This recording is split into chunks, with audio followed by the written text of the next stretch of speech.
नाज़रीन अस्सलाम वालेकुम, मैं Mohammad Izhar Asian TV news में आप सभी का इस्तकबाल करते हैं। आइए देखते हैं 30 जून की स्पीड न्यूज़।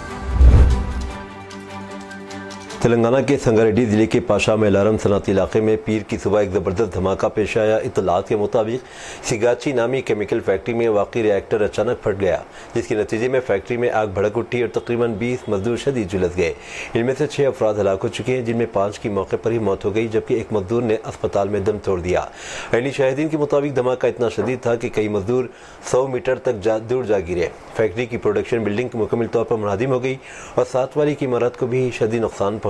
वाक़े के वक्त फैक्ट्री में कई मुलाजमीन मौजूद थे, जिनमें से कुछ के अंदर फंसे होने का अंदेशा है। हुक्काम ने फैक्ट्री में रसने वाली तेज़ बदबू पर भी तशवीश का इजहार किया, जिससे आसपास के रिहायशी इलाकों में लोग परेशान हो रहे हैं। वाक़े की मुकम्मल तहक़ीक़ात का हुक्म दिया गया है। BRS के सरबराह और साबिक चीफ मिनिस्टर के चंद्रशेखर राव ने पीर की रोज़ संगारेड्डी ज़िले के पैशा में अलारम में वाक़ एक सनअती यूनिट में ज़बरदस्त आतिशबाज़ी के हादसे में कई कारकुनों की मौत पर गहरे सदमे का इजहार किया।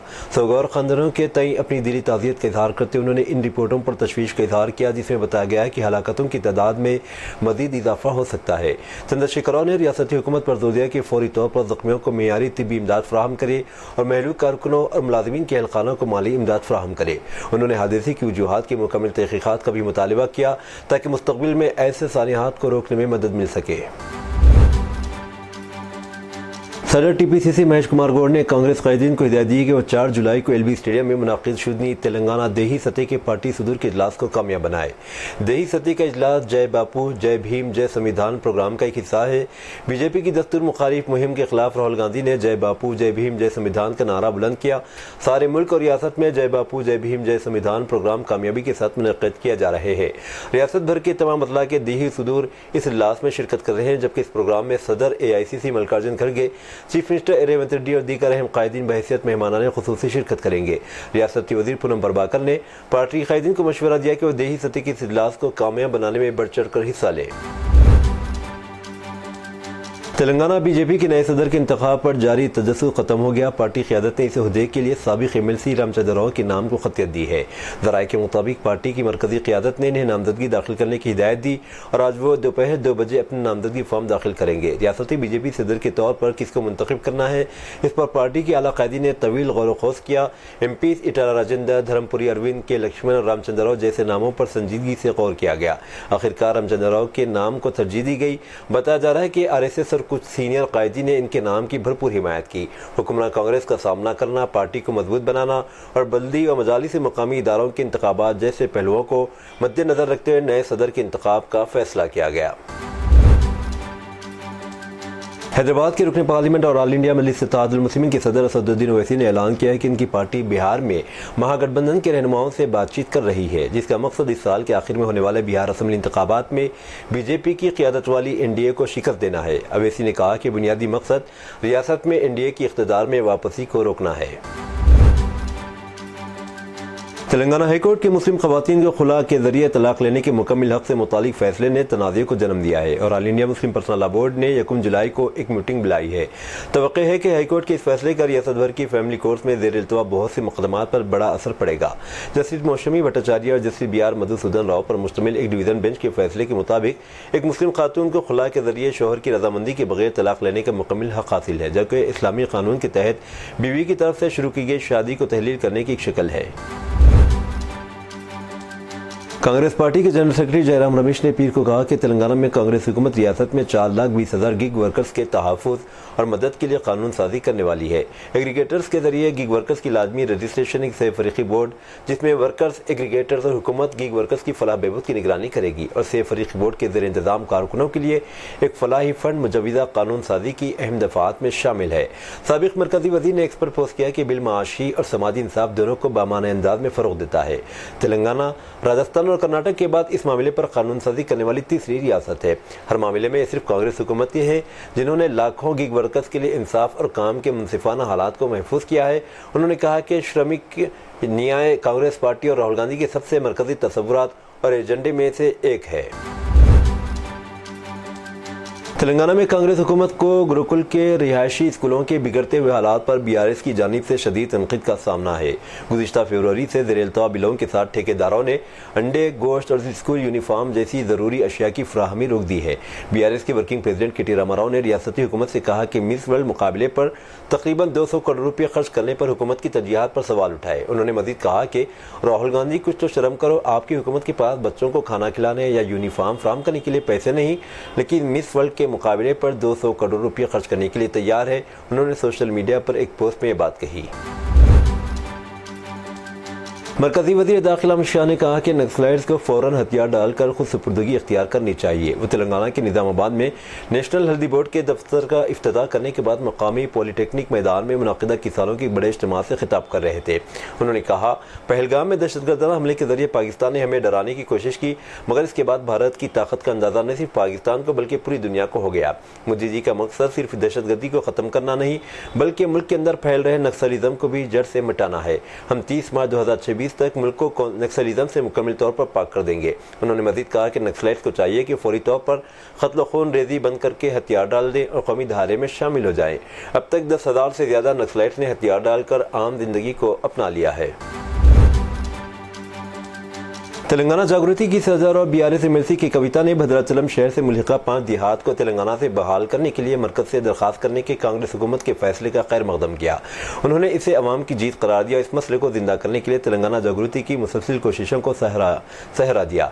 5 देहात एटापाका, कनाईगुडेम, पिचुकलापड़ू, पुरुषोत्तमापट्टनम और गुंडाला, जिनका ताल्लुक असल में तेलंगाना से था, को 2014 में रियासत की तकसीम के बाद नरेंद्र मोदी हुकूमत के जरिए जारी करदा एक मुतनाज़िया आर्डीनेंस के जरिए मुबीना तौर पर पोलावरम प्रोजेक्ट को सहूलत फराहम करने के लिए आंध्र प्रदेश के साथ जम कर दिया गया था। नतीजे के तौर पर भद्राचलम में तारीखी श्री सीतारामा स्वामी मंदिर की जमीनें आंध्र प्रदेश के पास चली गई थी, जबकि इन देहात के रिहायशी बुनियादी सरकारी खिदमात तक रसाई के लिए जद्दोजहद कर रहे थे। चेन्नई के हवाई अड्डे से हैदराबाद आने वाली इंडिगो की परवाज़ ने इतवार को दरमियानी हवा में इंजन में खराबी का सामना करने के बाद हंगामी वापसी की। तकनीकी खराबी के बाद मुसाफिरों हमले के अरकान को ले जाने वाला तैयारा चेन्नई इंटरनेशनल एयरपोर्ट पर बहिफाजत वापस उतर गया। इंडिगो की फ्लाइट जो चेन्नई से 3:40 पर रवाना हुई थी और शाम 5 बजे तक हैदराबाद पहुंचना थी, आंध्र प्रदेश के नेल्लूर के ऊपर से परवास कर रही थी जब इंजन में खराबी पैदा हो गई। पायलट ने फौरी तौर पर मसले की निशानदेही की और चेन्नई एयर ट्रैफिक कंट्रोल को आगाह किया। एटीसी ने फौरी तौर पर हंगामी वापसी की हिदायत की। शाम 4:30 बजे तक परवाज ने वापस डिपार्चर एयरपोर्ट पर महफूज लैंडिंग की। तेलंगाना के कुमरभीम आसिफाबाद जिले के काकानगर मंडल के चिंतागुड़ा कोयागुड़ा गांव में इतवार की सुबह मकामी खवातीन ने गैर कानूनी बिल शॉप, शराब की गैर मजाज दुकानों के खिलाफ जबरदस्त एहतजाज किया। खवातीन ने कहा कि गांव में हर जगह बिल शॉप खुलने की वजह से इनके शौहर और नौजवान बच्चे शराब के आदी बन चुके हैं। शराब नोशी के बाद रात को घरों को लौटने वाले मर्द खवातीन के साथ मारपीट करते हैं, जिसकी वजह से घरेलू जिंदगी मुतासिर हो रही है। 2 रोज कबल कोयागुड़ा गाँव की खवातीन ने एक रैली निकालकर महकमे एक्साइज को शिकायत दी थी, लेकिन ताहाल कोई कार्रवाई अमल में नहीं लाई गई, जिस पर गाँव वालों ने सख्त नाराजगी का इजहार किया। इस एहतजाज में खवातीन ने शराब की खाली शीशों को जमीन पर डालकर बेल शॉप्स को बंद करने की मांग की। बसौरत व दीगर खुद फैसला लेते हुए बेल शॉप्स को ताला लगाने का इंतबाह दिया। इस अनोखे एहतजाज ने इलाके में सबकी तवज्जो हासिल की है। तेलंगाना के महबाद जिले के राजुला कोटापल्ली गांव में एक अफसोसनाक हादसा पेश आया, जहां अपने बाप के ट्रैक्टर के रोटोवेटर के नीचे आकर एक 7 साला लड़का हलाक हो गया। खुशियों से भरे लम्हात एक लम्हे में गम में तब्दील हो गए। पूरे खानदान पर गम का पहाड़ टूट पड़ा। तफसीलात के मुताबिक सवर्णा और प्रसाद मियाँ बीवी को 3 बच्चे थे। वह खेत में हल चलाने के लिए निकले तो बच्चों को भी अपने साथ ले गए। बच्चे खेत में खेल रहे थे और वालिदैन ये मंजर देखकर खुश हो रहे थे। इस दौरान एक अंदोहनाक हादसा पेश आया। सबसे छोटा बेटा वरुण अचानक गिर गया और ट्रैक्टर के रोटोवेटर के नीचे आकर मौके पर ही हलाक हो गया। इस हादसे में बच्चे की लाश बुरी तरह मसख हो गई। अपने बेटों को आंखों के सामने मरता देखकर वालिदैन पर सख्ता तारी हो गया। वो दारो खतार रोने लगे। इस आने से पूरे गांव में फिजा सोगवार हो गई। इत्तला मिलते ही पुलिस मौके पर पहुंची। मुकदमा दर्ज करके जांच शुरू कर दी गई। शहर के इलाके शमशाबाद के करीब ऑटो रिंग रोड पर एक भयानक सड़क हादसा रूनुमा हुआ। इस हादसे में 9 कारें एक के बाद एक आपस में टकरा गईं, जिसके नतीजे में गाड़ियों को जुज़वी तौर पर नुकसान पहुंचा। खुशकिस्मती से तमाम मुसाफिर मामूली जख्मी हुए, बड़ी जानलेवा चोट से बच गए। हादसा इस वक्त पेश आया जब एक कार ड्राइवर ने इंतहाई तेज रफ्तारी से गाड़ी चलाते अचानक ब्रेक लगा दिया।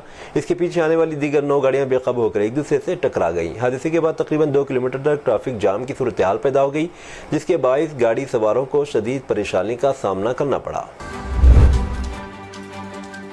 तेलंगाना में इन दिनों ऑनलाइन शॉपिंग के बढ़ते हुए रुझान के साथ ही साइबर मुजरिमीन भी नए तरीक़ों से आवाम को धोखा देने में लगे हुए हैं। अब उन्होंने सरकर्दा ई कॉमर्स कंपनियों के नाम पर लक्की ड्रॉ और स्क्रैच कार्ड के बहाने लोगों से लाखों रुपये लूटने का नया धंधा शुरू कर दिया है। इन मुजरिमों का दावा होता है कि अगर आप इनकी हिदायत पर अमल करें तो आपका नाम लक्की ड्रॉ में आ जाएगा और आपको नकद रकम, कार या गैर मुल्की सयाहत का मौका मिलेगा। कुछ दिनों से इस तरह के फ्रॉड मामलात में मुसलसल इजाफा हो रहा है। साइबर मुजरिम ई कॉमर्स सारिफिन का डेटा हासिल करके इन्हें धोखाधड़ी का निशाना बना रहे हैं। बीजेपी ने पीर को बिहार असेंबली के अपोजिशन लीडर तेजस्वी यादव की जानिब से पटना में वक्फ तरमीम एक्ट के खिलाफ मुनाकिदा जलसेआम के दौरान किए गए रिमार्क्स पर तनकीद का निशाना बनाते हुए कहा कि इनकी पार्टी समाजवाद, सोशलिज्म से ज्यादा नमाजवाद को फरोग देने में दिलचस्पी रखती है। बीजेपी के रुकने पार्टी सुधांशु ने दिल्ली प्रेस कॉन्फ्रेंस से खिताब करते हुए कहा, ये पार्टियां जैसे कि आरजेडी, समाजवादी पार्टी वगैरह जो सोशलिज्म का लिबादा ओढ़े हुए हैं, गरीब और मजलूम मुसलमानों के हुकूक के लिए खड़ी नहीं है। इसलिए आरजेडी और एसपी के सोशलिज्म को बिल्कुल भी सोशलिज्म नहीं कहा जा सकता। अगर इसे नमाजवाद कहा जाए तो ये मुबालिगा आराई नहीं होगी। बीजेपी के रुकने पार्लियामेंट सिद्धार्थ ने दिल्ली प्रेस कॉन्फ्रेंस से खिताब करते बात कही।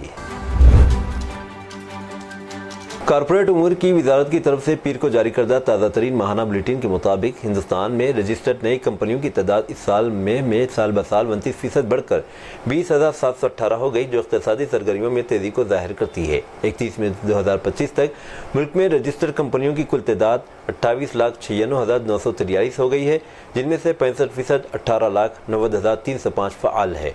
वजारत के मुताबिक अप्रैल 2025 के मुकाबले में फ़ाल कंपनियों की कुल तनासुब 0.2% का इजाफा हुआ। कोलकाता में एलएलबी की तालिबा के साथ इज्तिमाई इस्मत दरी के मामले में सुप्रीम कोर्ट में अर्जी दाखिल की गई। सुप्रीम कोर्ट के वकील सत्यम सिंह ने 30 जून को एक अर्जी दायर की, जिसमें अदालत की निगरानी में सीबीआई इंक्वायरी का मुतालबा किया गया। दरख्वास्त में कहा गया कि तहकीकात मुकर्ररा मुद्दत में की जाए। दरख्वास्त में मुतासिरा को तहफ़्फ़ुज़ और मुआविज़ा देने का भी मुतालबा किया गया। दरख्वास्त गुजार ने मुतासिरा के बारे में तृणमूल MP कल्याणा बनर्जी और MLA मदन मित्रा के तज़हीक आमेज़ बयानात का भी जिक्र किया। 25 जून को साउथ कलकत्ता लॉ कॉलेज की फर्स्ट ईयर की तालिबा के साथ 2 सीनियर तलबा और एक साबिक़ तालिब इल्म के जरिए इज्तिमाई इस्मत दरी का मामला सामने आया था। इस केस के सामने आने के बाद भारतीय जनता पार्टी और कांग्रेस पार्टी बरहम और बंगाल में अमन व अमान की सूरत हाल पर सवाल उठाए हैं। सफ़ीर हिंद बराए Saudi Arab doctor Sohail Ejaz Khan की क़ायम मुकाम गवर्नर बराए general authority of trade Mohammed Abdul Jabbar से मुलाकात। मिसरत मनवा समरती कौंसलर इकनॉमिक्स एंड कॉमर्स सफारत खाना हिंद भी इस मुलाकात में सफ़ीर के हमरा रही। सफारत खाना हिंद रियाज के एक्स अकाउंट पर जारी तलात के मुताबिक इस मुलाकात में सफ़ीर हिंद डॉक्टर सोहेल एजाज खान और गवर्नर मोहम्मद अब्दुल जब्बार ने दोनों ममालिक के दरमियान तिजारती उमूर के मज़ीद फ़रोग़, तिजारती इदारों, तिजारती वफूद को सहूलतों और ताउन फराहम करने पर इत्तेफाक किया गया। वाज़ेह है कि तारीख़ी अहमियत के हामिल हिंद सऊदीया ताल्लुक़ात तिजारत समेत हर सतह पर खुशगवार मुस्तहकिम है। यहाँ इस बात का तज़किरा बेजाना होगा कि सऊदी अरब में 26 लाख से ज़ायद हिंदुस्तानी बदसरकार है। ग्रेटर नोएडा के नॉलेज पार्क का एक वीडियो सोशल मीडिया पर तेजी से वायरल हो रहा है, जिसमें 3 कारों में सवार नौजवान जानलेवा करतब दिखाते नजर आ रहे हैं। सबसे हैरानकुन बात यह है कि इनमें से एक कार पर भारतीय जनता पार्टी का झंडा भी लगा हुआ है। वायरल वीडियो रील की शक्ल में इंस्टाग्राम पर अपलोड की गई, जिसकी वजह से लोग गुस्से और परेशानी दोनों में मुब्तला हैं। वीडियो में दिखाया गया कि नॉलेज पार्क के इलाके में तालीमी इदारों के बाहर नौजवानों ने सड़क को रेस ट्रैक में तब्दील कर दिया। इन खतरनाक स्टंट से इलाके में खौफ हरास फैल गया। राहगीरों और मकामी लोगों ने ऐसे करतबों पर बरहमी का इजहार किया है। शिमला के भटकुएफर इलाके में मूसलाधार बारिश ने पहाड़ों में तबाही मचा दी। एक 5 मंजिला इमारत पलक झपकते ही ताश के पत्तों की तरह ढेर हो गई। ये मंजर वहां मौजूद कैमरे में कैद हो गया। तमिलनाडु के तिरुपुर जिले में 27 साला रधानिया की खुदकशी की खबर ने पूरी रियासत को हिलाकर रख दिया। मुतवफ़ी खातून की शादी 2 माह कबल कावन कुमार नामी नौजवान से अप्रैल में हुई थी, जिसमें तकरीबन 800 ग्राम सोना और 70 लाख रुपए की एक वॉल्वो कार जहेज के तौर पर दी गई थी, लेकिन ये शादी इसके लिए एक डरावना ख्वाब साबित हुई। रधानिया के वालिद अनादोराई गारमेंट्स कंपनी चलाते हैं। उन्होंने अपनी बेटी की शादी में कोई कसर नहीं छोड़ी। इसके बावजूद रधानिया को ज़हनी और जज्बाती तौर पर तशद्दुद का निशाना बनाया गया। इसके नतीजे में इसने इतवार 29 जून को खुदकशी कर ली। रधानिया ने मौत से पहले अपने वालिद को 7 व्हाट्सएप वॉइस मैसेजेस भेजे, जो मामले की संगीनी को उजागर करते हैं। इसने बताया कि अपने शौहर और ससुराल वालों के हाथों जहनी अजियत से तंग आ चुकी है। एक पैगाम में इसने कहा, मैं अब इनकी रोज़मर्रा की जहनीत अजियत बर्दाश्त करने के काबिल नहीं रही। हर कोई चाहता है कि मैं समझौता करूँ, लेकिन मैं इसे मज़ीद बर्दाश्त नहीं कर सकती। आरजेडी सुप्रीमो लालू प्रसाद यादव के बड़े बेटे तेज प्रताप यादव ने अपनी गर्लफ्रेंड अनुष्का यादव की तस्वीर इंस्टाग्राम पर शेयर की थी, जिसके बाद इन्हें पार्टी से निकाल दिया गया था। वो एक चैनल को इंटरव्यू दे रहे थे। उन्होंने कहा कि अगर मैं अनुष्का यादव से मोहब्बत करता हूं तो मैंने कुछ गलत नहीं किया, मुझे अवाम के दिलों से कोई नहीं निकालेगा। तेज प्रताप ने कहा, यह मेरी पोस्ट थी, मैंने इसे पोस्ट किया था। जो कुछ हुआ है इस पर मैं तवज्जो नहीं दे रहा। हमें अभी काम करना है, हमें आने वाले इंतखाबात पर तवज्जो मरकूज करनी है। इस सवाल पर कि क्या आपको लगता है कि आपको प्यार करने की भारी कीमत चुकानी पड़ी? इनका कहना था कि सबको प्यार होता है, सब मोहब्बत करते हैं। अगर मैंने इससे मोहब्बत की तो मैं कोई गलत काम नहीं किया, कोई मुझे लोगों के दिलों से नहीं निकालेगा। काम नए तरीके से करूंगा और आवाम के दरमियान जाऊंगा। चीन में ड्रोन्स की मदद से सैलाब में फंसे हुए अफराद को बचाया जा रहा है और ये ड्रोन्स 100 किलोग्राम तक वजन उठाने की सलाहियत रखते हैं, जबकि हमारे यहाँ ड्रोन्स अभी खाने की तरसील के लिए भी काबिल एतमाद नहीं बन पाए। ये हकीकत है कि चीन ने टेक्नोलॉजी, खासतौर पर ड्रोन टेक्नोलॉजी में हैरतअंगेज तरक्की की है, चाहे वह दिफाई मकासद हों, ज़राअत हों, तरसील या कुदरती आफात में इमदादी काम। मगर यह भी सच है कि हर मुल्क की तरक्की का सफ़र मुख्तलिफ होता है। हमारे यहाँ भी कई नौजवान और स्टार्टअप्स ड्रोन टेक्नोलॉजी पर काम कर रहे हैं, लेकिन इन्हें हुकूमती ताउन, फंडिंग, इंफ्रास्ट्रक्चर और विजन की शदीद ज़रूरत है। अगर हम मायूसी के बजाय इस्लाह और अमल की राह अपनाएं तो हम भी बहुत कुछ कर सकते हैं। इजरायली फौज गाजा में एक बड़ी और तबाहकुन फौजी कार्रवाई की तैयारी कर रही है। इजरायली वेबसाइट वाल्ला के मुताबिक इस बार महदूद ऑपरेशन के बजाय 5 मुकम्मल फौजी ब्रिगेड्स को हरकत देने पर गौर किया जा रहा है, जबकि जंग के आगाज से अब तक फ़लस्तीनी शहरियों को सबसे बड़े इनकलाब पर मजबूर करने का मनसूबा भी ज़ेर गौर है। इतवार को इजरायली वज़ीर-ए-आज़म बेंजामिन नेतन्याहू ने सिक्योरिटी इदारों के आला अहदेदारों के साथ एक अहम इजलास मुनाकिद किया, जिसमें गजा में जारी जंग के अगले मरहल पर गौर किया गया। ये इजलास ऐसे वक्त में हो रहा है जबकि इसराइल और हमास के दरमियान कैदियों के तबादले की कोशिशें तातुल का शिकार हैं। वल्लाह के मुताबिक इजरायली क़यादत 2 रियासतों पर गौर कर रही है, या तो हमास के साथ कैदियों की रिहाई के माहदे तक पहुँचा जाए या एक और वसी ज़मीनी कार्रवाई शुरू की जाए। ये थी नाज़रीन आज की स्पीड न्यूज़। अब दीजिए इजाज़त, मोहम्मद इजहार को मिलते हैं अगले स्पीड न्यूज़ में। तब तक के लिए हमारे चैनल एशियन टीवी न्यूज़ को लाइक, शेयर और सब्सक्राइब करना ना भूलें। अल्लाह हाफिज़।